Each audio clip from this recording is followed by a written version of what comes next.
தமிழ் சினிமாவில் சின்ன கலைவாணர் என புகழப்பட்ட நடிகர் விவேக்கின் வரலாறு. தூத்துக்குடி மாவட்டம் கோவில்பட்டியில் 1961ஆம் ஆண்டு நவம்பர் 19 பிறந்தவர் விவேக் என்கிற விவேகானந்தன். 1987ஆம் ஆண்டில் இயக்குனர் பாலச்சந்தரின் மனதில் உறுதி வேண்டும் என்ற படம் மூலம் அறிமுகமானவர்.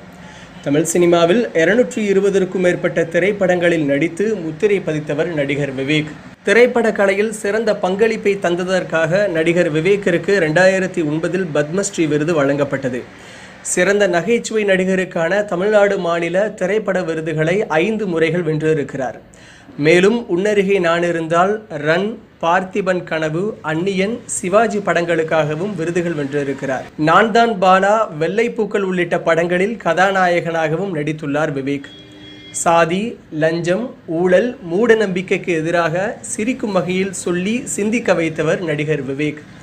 தமிழ் சினிமாவில் முக்கிய நட்சத்திரங்களான ரஜினிகாந்த், விஜய், அஜித், சூர்யா, விக்ரம், தனுஷ், சிம்பு, மாதவன் என அனைத்து முன்னணி நடிகர்களுடன் நடித்துள்ளார். தமிழ் சினிமாவில் முக்கிய இயக்குநர்களான பாலச்சந்தர், பாரதி ராஜா, மணிரத்னம், சங்கர் ஆகியோரிடமும் பணியாற்ற இருக்கிறார்.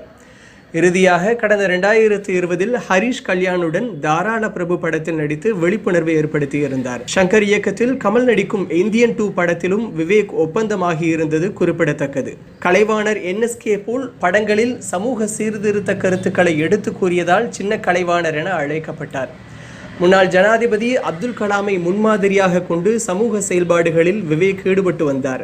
அதன் ஒரு பகுதியாக மரம் நடுவதன் அவசியத்தை முன்னெடுத்து வந்த விவேக் 1 கோடி மரக்கன்றுகளை நட வேண்டும் என்ற இலக்கு வைத்து இதுவரையில் 33,23,000 மரக்கன்றுகளை நட்டு வைத்துள்ளார். தமிழக அரசின் பிளாஸ்டிக் இல்லா தமிழகம் கொரோனா விழிப்புணர்வு விளம்பரங்களிலும் விவேக் நடித்திருந்தார். 16/4/2021 அன்று மாரடைப்பால் சென்னை தனியார் மருத்துவமனையில் அனுமதிக்கப்பட்டு சிகிச்சை பெற்று வந்த நடிகர் விவேக் தனது 59வது வயதில் 17/4/2021 அன்று அதிகாலை 4:35 மணிக்கு காலமானார்.